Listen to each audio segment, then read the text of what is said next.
کہانی ہے ایک پرنس کی جس نے اپنی محل کو بہت ہی خوبصورت انداز سے سجا دیا تھا۔ دوسرے قریبی شہر میں ہم دیکھتے ہیں کہ بیل نام کی بہت ہی پیاری لڑکی رہتی تھی اپنی فادر کے ساتھ۔ دوسرے سائڈ پہ گیسٹون نام کا ایک لڑکا جو بیل سے شادی کرنا چاہتا تھا اور بیل کے پیچھے پڑا تھا، لیکن بیل اسے بہت ہی ناپسند کرتی تھی اور نہ ہی اس سے شادی کرنا چاہتی تھی۔ دوسرے سائڈ پہ ہم دیکھتے ہیں کہ بیل کے فادر جو ایک جنگل میں جا رہے تھے، جنگل میں بھٹک گئے تھے اندھیرے کی وجہ سے، انہیں سمجھ نہیں آ رہا تھا کہ راستہ کہاں ہے۔ وہ بیچ راستے میں جا رہے تھے کہ اچانک بیل کے فادر کو بھیڑیوں نے جکڑ لیا۔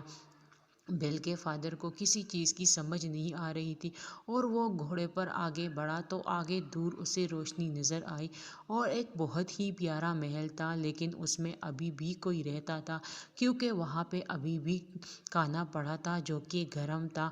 اس نے دیکھا کہ بہت ہی پیارا کھانا اور لذیذ کھانا پڑا ہے وہ کھانا پیٹ بھر کے کھانے لگا اور ایک دم سے اس کے سامنے کپ کینڈلز ہلنے لگے، لیکن بیل کے فادر نے اسے اپنا وہم سمجھا۔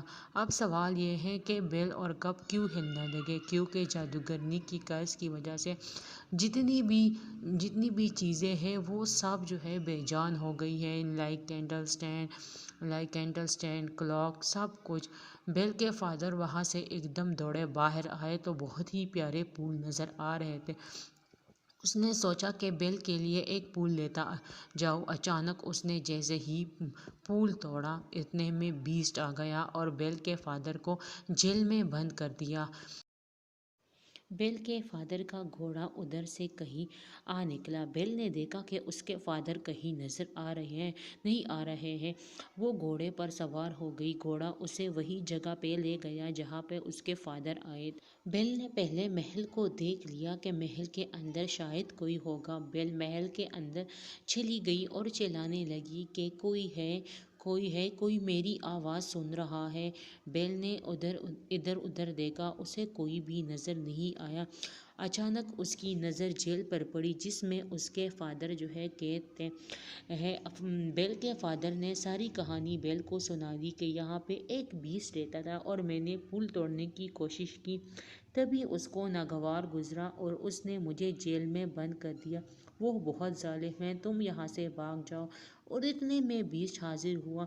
بیل نے بیسٹ سے کہا کہ تم اتنے ظالم شخص کو، میرے باپ نے کوئی اتنا بڑا گناہ تو نہیں کیا، میں نے ہی اسے کہا تھا کہ میرے لیے آتے ہوئے پھول لے کے آنا کیونکہ مجھے پھولوں سے محبت ہے۔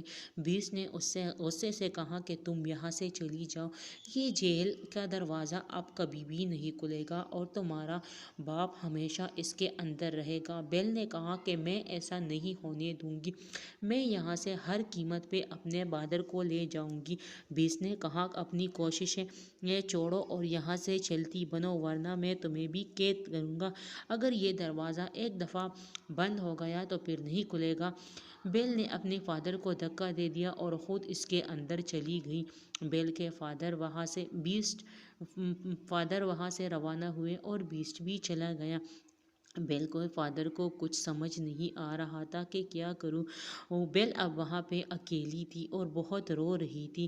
کینڈل اور کلاک جو اپنی کرس کی وجہ سے بے جان ہو چکے تھے، سب اس کو دیکھنے لگے اور باتیں بھی کرنے لگے کہ وہ بہت خوش ہوئے کہ یہ وہی لڑکی ہے جو ہمیں قحط سے نجات دلا سکتی ہے۔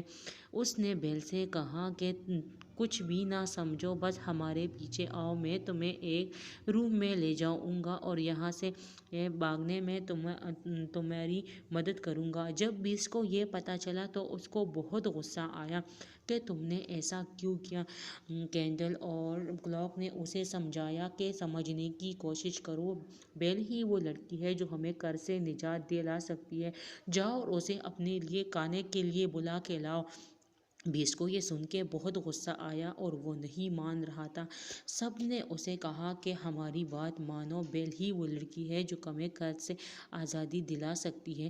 جب سب نے اصرار کیا تو بیسٹ مان گیا اور بیل کے پاس گیا۔ بیل کا دروازہ پیٹنے لگا کہ آ جاؤ، میرے ساتھ کھانا کھاؤ۔ جلدی آ جاؤ، لیکن اسے تم کوئی ریکویسٹ نہیں سمجھنا، بلکہ میں ویسے ہی تم سے کہہ رہا ہوں۔ بیل کو غصہ آیا کہ تم کیسے شخص ہو؟ پہلے تم نے میرے فادر کو قید کیا اور اب تم مجھے کھانے کے لیے بلا رہے ہیں۔ میں بھوکی مر جاؤں گی لیکن تمہارے ساتھ کھانا کبھی نہیں کھاؤں گی۔ بیسٹ کو اتنا غصہ آیا، لیکن اس نے کہا تمہاری یہ خواہش بھی میں پوری کروں گا، تمہیں بھوکا ہی مار دوں گا۔ بیل کو کسی چیز کی سمجھ نہیں آ رہی تھی، اور کینڈل اور کلاک بہت خفا ہوئے کہ بیسٹ کو سمجھانے لگے کہ تم نے اس کے ساتھ اچھا رویہ نہیں رکھا، اسے پیار سے نہیں کھایا، غصے سے کچھ بھی نہیں ہے۔ بیسٹ اس پھول کو دیکھ رہا تھا جس کی آخری پنکھڑی گرنے سے پہلے اگر بیسٹ کو کسی سے پیار نہیں ہو جاتا یا بیسٹ سے کسی کو پیار نہیں ہو جاتا تو وہ ہمیشہ کے لیے بے جان ہی رہے گا۔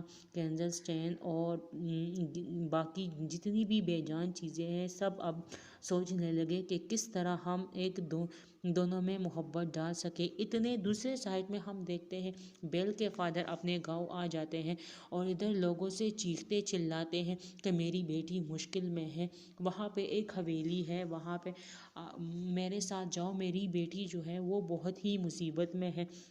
لیکن بیل کی فادر کی کوئی بھی بات نہیں سن رہا تھا۔ اچانک گیسٹون نے کہا کہ میں تمہاری مدد کروں گا، مجھے تمہاری باتوں پہ یقین ہے اور میں تمہارے ساتھ جاؤں گا۔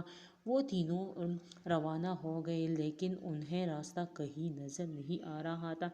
بیل کے فادر ادھر ادھر دیکھنے لگے۔ اب گیسٹون کو بہت غصہ آیا کہ تم پاگل ہو، یہاں پہ کوئی بھی راستہ نہیں ہے، کوئی بیسٹ نہیں ہے۔ لیکن بیل کے فادر نے انہیں غصے سے کہا کہ میں یہاں پہ آیا تھا کہ بیل کے فادر نے اس کو تم میرا یقین کرو۔ گینگسٹون نے اسے کہا کہ میں تمہاری بیٹی سے شادی کروں گا۔ بیل کے فادر نے کہا کہ وہ تم سے شادی نہیں کرے گی۔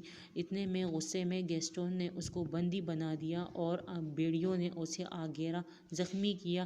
اتنے میں ایک تحاکی نامی ایک عورت نے اس کا علاج کیا اور اپنے ساتھ لے گئی۔ دوسری طرف بیل اس پھول کے سامنے آ جاتی ہے اور جیسے ہی اس کو ہاتھ لگاتی ہے بیسٹ آ جاتا ہے اور کہتا ہے تم پاگل ہو گئی ہو، ابھی ہم سب مر جاتے اگر تم نے اس پھول کو ہاتھ لگایا۔ اتنے میں بیل غصے میں آ کے وہاں سے بھاگنے ہی لگتی ہے، جنگل میں پہنچ جاتی ہے اور جیسے ہی پہنچ جاتی ہے بھیڑیا اسے آ کے دبوچ لے لیتے ہیں اور وہ بہت ڈر جاتی ہے۔ اتنے میں بیسٹ آ جاتا ہے اور بھیڑیوں سے مقابلہ کر کے بیل کو بچا دیتا ہے اور خود بہت زخمی ہو جاتا ہے۔ زخمی ہونے کی باعث وہ گر جاتا ہے۔ بیل نے سوچا کہ میں اس کو چھوڑ کر نہیں جاؤں گی، کیونکہ اس نے میری جان بچائی تو میں اس کی جان بچاؤں گی۔ یہ بیڑیوں کی وجہ سے وہ بہت مشکل میں پھنس گئی ہے۔ نیکسٹ پارٹ دیکھنے کے لیے لائک، سبسکرائب اور کامنٹ ضرور کیجیے۔ Thanks for watching.